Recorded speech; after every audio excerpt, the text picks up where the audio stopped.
Samantala, patuloy ang pagbibigay impormasyon ng iba't ibang ahensya ng gobyerno sa mga magsasaka sa Negros Occidental, epekto at mga paraan upang matugunan ang epekto ng matinding tagtuyot. Sa isinagawang Irrigators Association Congress, tinalakay ang mga alternatibong mapagkukunan ng supply ng tubig.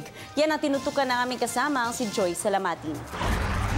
Dinaluhan ng mahigit sa 300 miyembro ng mga kinatawan ng iba't ibang grupo ang Irrigators Association Congress na ginanap sa Bago City, Negros Occidental.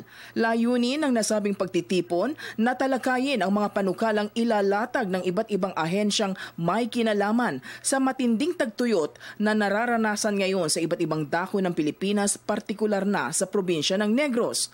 Mahalaga ang papel ng Irrigators Associations dahil sa kanilang malaking kontribusyon sa rice production sa bansa.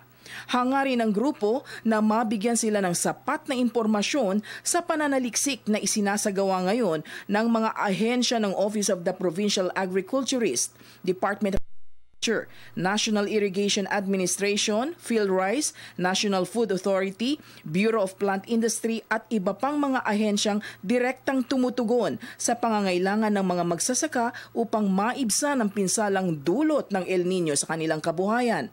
Nais rin ng grupo na maibsan ang kanilang pangamba ukol sa paghahanap ng alternatibong mapagkukunan ng supply ng tubig kung sakaling tumindi ang epekto ng El Nino. Samantala, naglatag naman ang kanilang hakbangin at mga solusyon ang mga ahensyang nabanggit para sa mga magsasaka. Gayon din ang pagpili ng Department of Agriculture ng mga binhi na mabilis anihin at kayang tumagal sa panahon ng tagtuyot.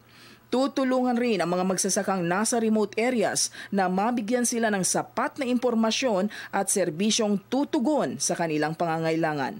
Sa ngalan ni Joel De Vera ng PTV Bacolod, Joy Salamatin, Telebisyon ng Bayan.